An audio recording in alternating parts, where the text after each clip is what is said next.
നമസ്കാരം. ഇത് ഞാൻ പറയാൻ ഉദ്ദേശിക്കുന്ന വിഷയം എന്റെ കഴിഞ്ഞ മെസ്സേജിൽ ഞാൻ പറഞ്ഞ കൂട്ടത്തിൽ പറഞ്ഞു, ഈ ആയുർവേദവും ചികിത്സയും ഇങ്ങനെയുള്ള സമ്പ്രദായങ്ങളെല്ലാം മറ്റദൃശ്യ ശക്തി ആണ് മനുഷ്യർക്ക് പറഞ്ഞു കൊടുത്തത്. അത് ദൈവം പറഞ്ഞ് ചെയ്തതല്ല എന്ന രീതിയിൽ ഞാൻ കഴിഞ്ഞതിൽ പറഞ്ഞു. അപ്പോൾ ഒരു സംശയം വന്നത്, അപ്പൊ ഈ ആയുർവേദവും ചികിത്സയും ഇങ്ങനെയുള്ള കാര്യങ്ങളൊന്നും മനുഷ്യർക്ക് ആവശ്യമില്ലേ?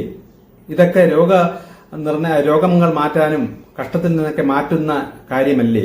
അപ്പൊ ഈ ചികിത്സയൊന്നും വേണ്ടെന്നാണോ ദൈവത്തിന്റെ പ്ലാൻ എന്നൊരു ചോദ്യമുണ്ട്. ആദ്യം നമ്മൾ മനസ്സിലാക്കേണ്ടത്, ഈ മനുഷ്യനെ ദൈവം സൃഷ്ടിച്ചപ്പോൾ ദൈവം ചില വ്യവസ്ഥകൾ മനുഷ്യന് ആദ്യകാലത്തെ കൊടുത്തു തുടങ്ങി. ഇങ്ങനെ ചെയ്യണം, അങ്ങനെ ചെയ്യണം, ഇത് പാടില്ല, അത് പാടില്ല എന്ന ചില വ്യവസ്ഥകൾ മനുഷ്യന് കൊടുത്തു. ഈ വ്യവസ്ഥ അനുസരിച്ച് മനുഷ്യൻ അതേപോലെ ജീവിച്ചിരുന്നെങ്കിൽ ഈ മനുഷ്യന് കഷ്ടങ്ങളോ പ്രശ്നങ്ങളോ വിഷയങ്ങളോ ഒന്നും വരില്ല. ഈ വ്യവസ്ഥ തെറ്റുമ്പോഴാണ് കർമ്മം തെറ്റുന്നു എന്ന കാര്യം വരുന്നത്. ഈ കർമ്മം എന്ന് പറയുന്നത് ദൈവം നിശ്ചയിച്ചിരിക്കുന്നതാണ്, അല്ലാതെ നമ്മുടെ ഇഷ്ടത്തിന് ശരിയും തെറ്റും നമുക്ക് അറിഞ്ഞുകൂടാ. അപ്പൊ ദൈവമാണ് മനുഷ്യന് ചില വ്യവസ്ഥകൾ ഭൂമിയിൽ വെച്ചിട്ടുള്ളത്. ഒരു മനുഷ്യൻ ഇങ്ങനെയായിരിക്കണം, ഇത് തെറ്റ്, ഇത് ശരി. ഇത് ഒരു കാലത്ത് ദൈവം ചില മനുഷ്യരിലൂടെയൊക്കെ ഇന്നതാണ് ശരി, ഇന്നതാണ് തെറ്റ് എന്ന് ദൈവം പറയുന്നു എന്ന രീതിയിൽ ആ മനുഷ്യൻ ഭൂമിയിൽ വന്ന് അറിയിച്ചാൽ, അപ്പൊ അവൻ ദൈവത്തിന്റെ ആളാണെന്നുള്ള അടയാളങ്ങളും കാര്യങ്ങളൊക്കെ മനുഷ്യന് നൽകിയിട്ടാണ് ഈ മനുഷ്യനിലൂടെ ചില കാര്യങ്ങളൊക്കെ പ്രകൃതിയിൽ അല്ലെങ്കിൽ ഭൂമിയിൽ പ്രാവർത്തികമാക്കുന്നത്. അപ്പൊ അങ്ങനെ ആക്കുമ്പോൾ എന്നാണോ ഇത് പറയുന്നത് അതിന് ശേഷമാണ് അത് നിയമമായി മാറുന്നത്. അല്ലെങ്കിൽ അതൊരു കർമ്മം ഇന്നതാണ് നേരായ കർമ്മം എന്ന രീതിയിൽ വരുന്നത് ദൈവം ആ വ്യവസ്ഥകൾ വെക്കുമ്പോഴാണ്. അപ്പൊ ആ വ്യവസ്ഥയിൽ നമ്മൾ എവിടെയെങ്കിലും തെറ്റിയാൽ നിയമം തെറ്റി എന്ന് പറയും. ഇതെല്ലാം ചെയ്യുന്നത് മറ്റ് അദൃശ്യ ശക്തികളിലൂടെയാണ്. പോസിറ്റീവായി നിൽക്കുന്ന, ദൈവത്തിന്റെ കൂടെ നിൽക്കുന്ന മറ്റ് ദേവീദേവന്മാർ അല്ലെങ്കിൽ മറ്റ് അദൃശ്യ ശക്തികൾ. അദൃശ്യശക്തി ഞാൻ പറയുന്നത് അവർ ദൃശ്യവുമാവാം അദൃശ്യവുമാവാം, അവ മറ്റ് ഡയമെൻഷനിലുള്ളവരാണ്. അത് ദൈവം വെച്ചിരിക്കുന്ന വ്യവസ്ഥകൾ എല്ലാം ഈ ആരാധനാക്രമം ഉൾപ്പെടെ തെറ്റുമ്പോഴാണ് മനുഷ്യന് അതിന്റെ കർമ്മം തെറ്റുന്നു എന്ന രീതിയിൽ അതിന്റെ ഫലങ്ങളായിട്ട് പല കഷ്ടങ്ങളും പ്രശ്നങ്ങളും വരാൻ തുടങ്ങിയത്. അപ്പൊ ഈ കഷ്ടങ്ങൾ പ്രശ്നങ്ങൾ വരുന്നതിന്റെ ഒരു പ്രധാന കാര്യമാണ് രോഗങ്ങൾ. അപ്പൊ പണ്ടത്തെ കാലത്ത് മരുന്നുകളില്ല. ശരിക്കും ആദ്യം ഈ രോഗങ്ങളൊക്കെ വന്നു തുടങ്ങുമ്പോൾ ഈ മരുന്ന് എന്ന് പറഞ്ഞ സാധനം ഇല്ല. അപ്പൊ മനുഷ്യർ ആകെ കഷ്ടപ്പെട്ടും വിഷമിച്ചും ദൈവത്തോടൊക്കെ നിലവിളിക്കും. ദൈവം അവരുടെ മനസ്സിലുള്ള ദൈവം എന്ന് പറയുന്നത് ഈ രൂപങ്ങളിലൊക്കെ വരുന്ന ഈ ഏലിയൻസ് ഒക്കെയാണ്. അപ്പൊ അവരോടൊക്കെ നിലവിളിക്കുള്ളൂ. അവരൊക്കെ ഭൂമിയിൽ വന്നും പോയൊക്കെ നിൽക്കുന്ന ഒരു കാലഘട്ടമാണ്. അപ്പോൾ അവരോടൊക്കെ നിലവിളിക്കുമ്പോൾ അവരാണ് ഇതിനുള്ള അതിൽ പ്രധാനമായി നിൽക്കുന്ന ചില ഏലിയൻസ് ഒക്കെയാണ് മനുഷ്യർക്ക് ഈ ടെക്നിക്ക്, ചെടികളിൽ ഇങ്ങനെയൊക്കെ ചില സംഗതികൾ ഉണ്ടെന്നും ഇതൊക്കെ മറഞ്ഞിരിക്കുന്നു. കാര്യം അവര് ഈ കാലത്ത് നമ്മുടെ സയന്റിസ്റ്റ് ഇപ്പൊ ഗവേഷണമൊക്കെ ചെയ്ത് ഇന്ന ചെടിയിൽ എന്തൊക്കെ അസുഖത്തിന്റെ മരുന്നുണ്ട്, എന്തൊക്കെ രോഗങ്ങൾ പ്രതിരോധിക്കാനുള്ള ശക്തി, ഇതൊക്കെ നമ്മൾ ഈ കാലത്ത് സയൻസ് പരമായി കണ്ടുപിടിച്ച് വെച്ചിട്ടുണ്ട്. ഇത് നമ്മുടെ ഈ സയന്റിസ്റ്റ് വേറൊരു ഗ്രഹത്തിൽ പോയി അവിടെ കണ്ടുപിടിച്ച് ഒരു പുതിയൊരു ഗ്രഹം കണ്ടുപിടിച്ച് അവിടെ നമ്മുടെ ബഹിരാകാശ പേടകത്തിലൊക്കെ അവിടെ പോയി ഇറങ്ങിയാൽ അവിടുത്തെ മനുഷ്യർ ഒരു വികാസവും ഇല്ലാതെ ആ കാട്ടിലൊക്കെ വസിക്കുന്ന ലെവലിലേ ആയിട്ടുള്ളെങ്കിൽ നമ്മുടെ സയന്റിസ്റ്റിന് അവിടുത്തെ ചെടികളെ കണ്ടിട്ട് അവർക്ക് ഈസി ആയിട്ട് മരുന്ന് പറഞ്ഞു കൊടുക്കാൻ പറ്റും. ഇതുപോലെ തന്നെയാണ് മറ്റ് ഗ്രഹങ്ങളിലൊക്കെ വസിക്കുന്ന മറ്റ് ഡയമെൻഷനിലൊക്കെ ഉള്ള ഏലിയൻസ് ഒക്കെ വന്ന് ഇവിടുത്തെ മനുഷ്യർക്ക് ഈ രോഗമായി വന്ന് പീഡിപ്പിക്കപ്പെടുന്നവർക്ക് മരുന്നും കാര്യങ്ങളും ഇവിടെ തന്നെ ഉണ്ട് എന്ന രീതിയിൽ ഈ ചെടികളിലൂടെയൊക്കെ മരുന്നുകൾ പറഞ്ഞു കൊടുത്തത്. ഇതാണ് ഈ ആയുർവേദമായി മാറിയത്. അത് ഒരു ഭാഗം. ഇനി മറുഭാഗത്ത് അവരുടെ കഴിവുകൾ അല്ലെങ്കിൽ അവരുടെ ടെക്നിക്ക് അവര് സ്വാധീനിക്കുന്ന ചില വ്യക്തികൾക്ക് ഈ അനുഗ്രഹം പോലെ അല്ലെങ്കിൽ വരം പോലെ ആ അമാനുഷ്യ കഴിവുകൾ കൈമാറുകയും ആ കഴിവ് വെച്ച് ചെടികളിൽ നിന്ന് ഈ രോഗ മരുന്നും കാര്യങ്ങളെല്ലാം തിരിച്ചറിയാനുള്ള അറിവ് ഈ അദൃശ്യ ശക്തി ചില മനുഷ്യർക്ക് പകർന്നു കൊടുക്കുകയും ചെയ്തിട്ടുണ്ട്. അപ്പൊ അവരിലൂടെയും ബാക്കി അങ്ങോട്ടങ്ങോട്ട് പല ചെടികളിൽ നിന്നുള്ള മരുന്നുകൾ കണ്ടുപിടിക്കാൻ തുടങ്ങി. അപ്പൊ ആദ്യം ഇങ്ങനെ ഉണ്ടെന്നുള്ള സത്യം പറഞ്ഞു കൊടുത്തു. ചില മരുന്നുകൾ അവരുണ്ടാക്കിയും മനുഷ്യന് കാണിച്ചും ഒക്കെ കൊടുത്തു. പിന്നീട് ആ കഴിവ്, ആ ടെക്നിക്ക് അവർക്ക് ആ ടെക്നിക്ക് കൈമാറാൻ പറ്റും.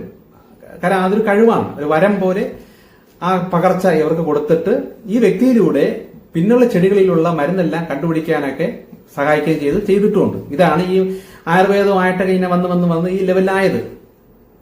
ഇതിന്റെ അകത്ത് ദൈവം എന്തുകൊണ്ട് ഇത് പ്രോത്സാഹിപ്പിച്ചില്ല, അല്ലെങ്കിൽ എന്താണ് ദൈവം ആയിട്ട് പോസിറ്റീവ് ശക്തികളുമായിട്ട് ചേർന്ന് എന്തുകൊണ്ട് ഇത് ചെയ്തില്ല എന്ന് വെച്ചാൽ, ഞാൻ ആദ്യമേ നിങ്ങളടുത്ത് പറഞ്ഞു, നമ്മുടെ കർമ്മം തെറ്റുമ്പോൾ അതിന്റെ ഫലമായി നമ്മൾ കുറച്ച് കഷ്ടങ്ങൾ അനുഭവിക്കണം.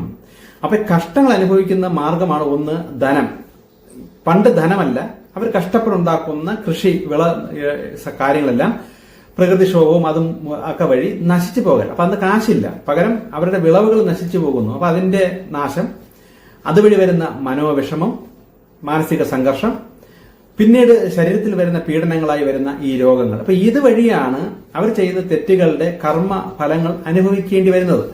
അപ്പൊ പ്രകൃതി സൃഷ്ടാവാൻ ദൈവം പോസിറ്റീവ് ശക്തികളിലൂടെ ഈ കർമ്മഫലങ്ങൾ അനുഭവിപ്പിക്കാം എന്ന രീതിയിലാണ് പ്രക്രിയ വെച്ചിരിക്കുന്നത്. കാരണം അങ്ങനെ അനുഭവിച്ചാൽ ആ മരണശേഷം ഇത്രയും അനുഭവിച്ചതിന്റെ കാര്യകാരണം ഈ മനുഷ്യാത്മാവിന് മനസ്സിലാക്കി കൊടുക്കുകയും പിന്നെ അടുത്ത ജന്മം കിട്ടുമ്പോൾ ഇതെല്ലാം തിരുത്തി അവൻ പുതിയതായി ജീവിച്ച് കാണിക്കുകയും ചെയ്യും. അപ്പൊ അങ്ങനെ വരുമ്പോൾ പല ജന്മങ്ങളുടെ അളവ് കുറഞ്ഞു വരും. കാരണം കർമ്മഫലം അത്രയും ഭൂമിയിൽ അനുഭവിച്ച് തീരെയല്ലേ. ഒരായുസിനകത്ത് അവൻ രോഗങ്ങളാലും കഷ്ടങ്ങളാലും അനുഭവിച്ച് തീരെയാണ്. അപ്പൊ അനുഭവിച്ച് തീരും തോറും ആത്മാവ് അത്രയും പെട്ടെന്ന് ശുദ്ധീകരിക്കപ്പെട്ടുകൊണ്ടേയിരിക്കും, കൂടുതൽ പഠിച്ചുകൊണ്ടേയിരിക്കും. മരുന്നും കാര്യങ്ങളും ഈ രോഗത്തിന് വേണ്ടി മറ്റ് ഏലിയൻ ശക്തികൾ മനുഷ്യന് പകർന്നു കൊടുത്തപ്പോ മനുഷ്യർ ഈ കർമ്മഫലം അനുഭവിക്കാനായിട്ട് വരുന്ന ഈ രോഗങ്ങൾ അതിനെ മരുന്നുകൾ കൊണ്ട് പ്രതിരോധിക്കാൻ തുടങ്ങി. അപ്പം കർമ്മഫലത്തെ കുറയ്ക്കാൻ തുടങ്ങി. പക്ഷെ കർമ്മഫലം അനുഭവിച്ച് തീരേണ്ടിയിരിക്കുന്നു. പക്ഷെ അദൃശ്യ ശക്തികളുടെ സഹായത്താൽ കർമ്മഫലം, ഈ കർമ്മഫലം എന്ന് പറയുന്നത് പ്രകൃതിയുടെ വ്യവസ്ഥയാണ്, ദൈവം വെച്ചിരിക്കുന്ന നിയമമാണത്. അപ്പൊ അതിനെ ദൈവം നോക്കുമ്പോൾ ബുദ്ധിപരമായി മനുഷ്യൻ അതിൽ നിന്ന് രക്ഷപ്പെടുന്നു എന്ന രീതിയിലാണ് വരുന്നത്. അപ്പൊ അങ്ങനെ വരുമ്പോൾ ആ ജന്മത്തിൽ പല കർമ്മത്തിന്റെ ഫലം അനുഭവിക്കാതെയായി അവൻ മരിക്കുന്നു. കാരണം അതിനുമുമ്പ് വയസ്സാകുന്നത് വരെ ഈ മരുന്നിന്റെ രക്ഷയിൽ ഇവൻ അതിജീവിച്ച് അവിടെയും ശ്രദ്ധിക്കണം, സമ്പന്നർ അന്നത്തെ ധനികർക്കും അങ്ങനെയുള്ളവർക്കാണ് ഈ മരുന്ന് ലഭ്യമാകുന്നത്. ഇന്നും അങ്ങനെയാണ്. ഇപ്പൊ കിഡ്നി മാറ്റിവെക്കല്, ഹാർട്ട് മാറ്റിവെക്കല്, ലിവർ മാറ്റിവെക്കല്, ഇതെല്ലാം കർമ്മഫലം അനുഭവിക്കുന്നതിൽ നിന്ന് മനുഷ്യൻ രക്ഷപ്പെടുന്ന പ്രക്രിയയാണത്. ഈ സത്യം നിങ്ങൾ തിരിച്ചറിയണം. ഇത് പ്രകൃതിയുടെ രീതിയിലാണ് ഞാൻ പറയുന്നത്. മാനുഷികമായി നോക്കുമ്പോൾ ഞാൻ ഈ പറയുന്നത് ആർക്കും ചിലപ്പം ശരിയാവില്ല എന്ന് എനിക്കെന്നെ അറിയാം. പ്രകൃതി വ്യവസ്ഥ പ്രകാരം ഇതൊക്കെ കർമ്മഫലമായിട്ട് അനുഭവിച്ച് തീർന്നാൽ ജന്മം കുറയും, ആത്മാവ് പെട്ടെന്ന് ശുദ്ധീകരിച്ച് മോക്ഷത്തിലേക്ക് പോവുകയും ചെയ്യും. പക്ഷെ നമ്മൾ അതിനെ പ്രതിരോധിച്ചും കൊണ്ട് നമ്മുടെ മരണം വരെ അനുഭവിക്കാതെ ബുദ്ധിപരമായി നിന്നാൽ ദോഷം നമുക്ക് തന്നെയാണ്. ഇതാണ് ഒരു വശം. ഇല്ലെങ്കിൽ എന്ത് ചെയ്യണമെന്ന് വെച്ചാൽ എത്രയും പെട്ടെന്ന് ഒരു രോഗമൊക്കെ പിടിപ്പെടുമ്പോൾ രോഗം നമ്മുടെ ഉള്ളിൽ നിന്ന് താനെ ഉണ്ടായി വരുന്നതാണ്. ദൈവമായിട്ട് അടുക്കുകയും പശ്ചാത്തപിക്കുകയൊക്കെ ചെയ്യുമ്പോൾ ആ രോഗത്തിൽ നിന്നും നമ്മുടെ ഉള്ളിലൂടെ തന്നെ ഒരു സൗഖ്യം വരും. ഇതായിരുന്നു ദൈവം പണ്ട് വെച്ചിരിക്കുന്ന ദൈവത്തിന്റെ രീതിയിലുള്ള വ്യവസ്ഥ. പക്ഷെ ദൈവത്തിന് അറിയാം ഈ അദൃശക്തികൾ തെറ്റി നിൽപ്പുണ്ടെന്നും മനുഷ്യനെ ഇങ്ങനെ സഹായിക്കാൻ സാധ്യതയുണ്ടെന്നും. പക്ഷെ ഇവിടെ ഒരു യുദ്ധമുണ്ട്, ദേവ അസുര യുദ്ധം അവിടെയും ഉണ്ട്, എല്ലാ മേഖലയിലും ഉണ്ട് ഈ യുദ്ധം. അപ്പൊ നെഗറ്റീവ് ശക്തികൾ അല്ലെങ്കിൽ മറ്റ് ശക്തികൾ മനുഷ്യനെ കർമ്മഫലത്തിൽ നിന്ന് രക്ഷപ്പെടാനായി ഇങ്ങനെ സഹായിക്കുമ്പോൾ രണ്ട് കാര്യം നടക്കും. ഒന്ന്, ഈ സഹായിക്കുന്ന ഏലിയന്റെ പിറകെ ദൈവമെന്ന് വിചാരിച്ച് ജനം ആ ഏലിയനെ ആശ്രയിച്ചു പോകും. കാര്യം അവനെ സഹായിച്ചല്ലോ.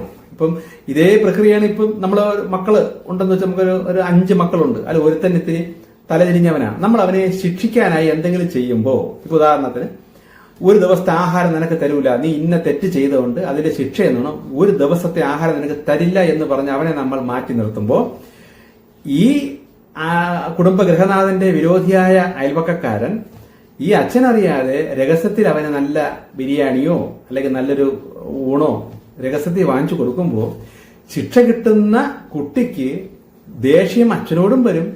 രഹസ്യത്തിൽ ഈ ആഹാരം വാങ്ങിച്ചു കൊടുക്കുന്ന അയൽവക്കത്തുള്ള അച്ഛന്റെ ശത്രുവിനോടും ഈ കുട്ടിക്ക് അങ്ങോട്ടേ സ്നേഹം വരുള്ളൂ. ഈ സ്നേഹം മുതലെടുത്ത് എന്താണ് ചെയ്യുന്നത്? അച്ഛനിൽ നിന്ന് മകനെ അകറ്റുകയാണ് ചെയ്യുന്നത്. ശരിക്കും പറഞ്ഞാൽ അത് അയാൾക്കറിയാം. അച്ഛൻ ശിക്ഷിക്കുന്നത് മകനോടുള്ള സ്നേഹം കൊണ്ടും മകൻ നന്നാകാൻ വേണ്ടിയും മകനെ ശുദ്ധീകരിക്കാൻ വേണ്ടിയാണ് അച്ഛൻ ശിക്ഷ വയ്ക്കുന്നത്. മറ്റവനിന്റെ കയറി രക്ഷിച്ചിട്ട് സ്നേഹം അങ്ങോട്ട് പിടിക്കും. ഈ അറിവില്ലാത്ത കുട്ടിയെ പറ്റിക്കാൻ പറ്റും, അറിവുള്ള ഒരു വ്യക്തിയെ ഇങ്ങനെ പറ്റിക്കാൻ പറ്റില്ല. പക്ഷെ അറിവില്ലാത്തതാണല്ലോ മനുഷ്യർ ഇതൊരു 90%. അപ്പൊ അവരെ പറ്റിക്കാൻ എളുപ്പമാണ്.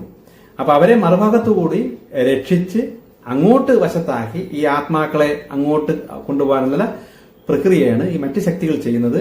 അവർ അറിഞ്ഞും കൊണ്ടും ദൈവത്തിൽ നിന്നും മനുഷ്യരെ അകറ്റുന്ന ഒരു പരിപാടിയാണ് ചെയ്യണത്.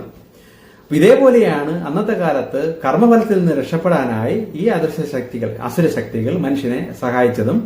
മനുഷ്യൻ താൽക്കാലികമായ ആശ്വാസം കിട്ടി രക്ഷപ്പെട്ടില്ലേ, കഷ്ടത്തിൽ നിന്ന് രക്ഷപ്പെട്ടില്ലേ, പക്ഷെ ഈ അറിവ് മനുഷ്യനില്ല. പക്ഷെ ദൈവം എന്ത് ചെയ്യുന്ന വെച്ചാൽ ഈ യുദ്ധത്തിൽ ദൈവം അല്ലെങ്കിൽ ദൈവത്തിന്റെ പോസിറ്റീവ് ശക്തികൾ തോക്കില്ല. അവിടെയും അവരെന്ത് ചെയ്യുന്ന വെച്ചാൽ മനുഷ്യന് ഇപ്പോ ഉള്ള മരുന്ന്, ഇപ്പൊ കണ്ടുപിടിച്ച മരുന്നുണ്ടല്ലോ, ആ കാലത്ത് ഇന്ന രോഗത്തിനുള്ള മരുന്നുകൾ ചെടിയിലൂടെ കണ്ടുപിടിച്ച് വെച്ചിട്ടുണ്ട്. ഇതിനെ മറികടന്നുകൊണ്ടുള്ള കുറച്ച് വലിയ രോഗങ്ങൾ മനുഷ്യന് പിന്നെയും കൊടുക്കാൻ തുടങ്ങി. അപ്പം കുറെ നാൾ മനുഷ്യൻ ആ രോഗങ്ങളാൽ കഷ്ടപ്പെട്ടു. അതിനുള്ള മരുന്ന് പച്ചരിയിലും ഇതിലൊന്നും തീരില്ല. അപ്പം മറ്റു അദൃശ്യ ശക്തികൾ ഉടനെ സഹായിച്ചും കൊണ്ട് കൂടുതൽ മരുന്നുകൾ കണ്ടുപിടിക്കാൻ വേണ്ടി മനുഷ്യനെ സഹായിക്കുകയും ആ രോഗങ്ങളെ പിന്നെയും അതിജീവിക്കാൻ മനുഷ്യനെ പ്രേരിപ്പിക്കുകയും ചെയ്തു. അപ്പൊ ദൈവത്തിന്റെ കൂടെ നിൽക്കുന്ന ശക്തികൾ എന്ത് ചെയ്യും? അങ്ങനെ വരുമ്പോ പിന്നെ കർമ്മഫലത്തിൽ നിന്ന് രക്ഷപ്പെടില്ലേ? കർമ്മഫലം അനുഭവിച്ച് തീരണമെന്നുള്ളത് പ്രകൃതി വ്യവസ്ഥയാണ്. അപ്പൊ അത് ദൈവം ചെയ്തേ പറ്റൂ. അപ്പം അതിനും മറികടന്നുകൊണ്ട് വലിയ വലിയ രോഗങ്ങളെയും പിന്നെയും കൊണ്ടുവരികയും കർമ്മഫലം ആ രീതിയിൽ ബാലൻസ് ചെയ്യുകയും ചെയ്യും. അപ്പം മറ്റ് അസുരശക്തികൾ അതിനപ്പുറത്തോട്ടുള്ള വലിയ വലിയ മരുന്നുകൾ കണ്ടുപിടിച്ച് അതിൽ നിന്ന് രക്ഷപ്പെടാനുള്ള വഴികളും ചെയ്യും. ഇങ്ങനെ ചെയ്ത് ഈ കാലഘട്ടത്തെ ടെക്നോളജി വരെ എത്തി എന്ന് മനസ്സിലാക്കണം. പക്ഷേ ദൈവം തോൽക്കില്ല. ഈ കാലഘട്ടത്തെ ടെക്നോളജി ഇത്രയായെങ്കിൽ ആ ടെക്നോളജിയിൽ അതിജീവിച്ചും കൊണ്ട് മനുഷ്യന് ശിക്ഷ വരുന്ന രീതിയിലുള്ള പുതിയ വൈറസുകളെയും പുതിയ അണുക്കളെയും ഈ ഭാഗത്തു നിന്നും പ്രകൃതിയിൽ ഉണ്ടാക്കിക്കൊണ്ടേയിരിക്കും. അതിന്റെ ഒരു ഉദാഹരണമാണ് ഇപ്പോൾ വന്ന കൊറോണയും മറ്റ് നിപ്പ എന്നൊക്കെ പറയുന്ന രോഗങ്ങളുണ്ടല്ലോ, മനുഷ്യനെ പെട്ടെന്നൊന്നും അതിജീവിക്കാൻ പറ്റാത്ത രോഗങ്ങൾ. ഇതെല്ലാം കർമ്മഫലത്തിന് വേണ്ടി വരുന്ന കാര്യങ്ങളാണ്. ഞാൻ ഈ അസുഖങ്ങളെ കുറിച്ചും രോഗങ്ങളെക്കുറിച്ചും കഷ്ടങ്ങളെക്കുറിച്ചും ഒക്കെ ചോദിച്ചെടുക്കുമ്പോൾ എനിക്ക് പല പല പ്രശ്നങ്ങളൊക്കെ മുമ്പ് വന്നിട്ടൊക്കെ ഉണ്ട്. പല രോഗങ്ങളും കാര്യങ്ങളും അതിന്റെ ലക്ഷണങ്ങളൊക്കെ വരുമ്പോൾ ഞാൻ ചോദിച്ചെടുത്ത ചോദ്യങ്ങളുടെ ഉത്തരങ്ങളാണ് ഞാൻ നിങ്ങൾക്ക് പറഞ്ഞിരുന്നത്. അത് മനസ്സിലാക്കേണ്ടവർക്ക് മനസ്സിലാക്കുന്ന രീതിയിൽ മനസ്സിലാക്കിയെടുക്കാം. ഇത് മാനുഷികമായി നോക്കുമ്പോൾ ഞാൻ ഈ പറയുന്നത് ആർക്കും ഇഷ്ടപ്പെടില്ല. പക്ഷെ ദൈവികമായി നോക്കുമ്പോൾ ഈ ഭൂമിയിലെ കഷ്ടങ്ങളും കാര്യങ്ങളെല്ലാം നമ്മുടെ കർമ്മഫലത്തിന്റെ ബാലൻസിംഗ് ആണ്, അല്ലെ കർമ്മം ബാലൻസായി പോകുന്നതാണ് എന്ന സത്യം തിരിച്ചറിയണം. ഓക്കെ, ഇനി ചില കാര്യങ്ങളൊക്കെ അടുത്തത്.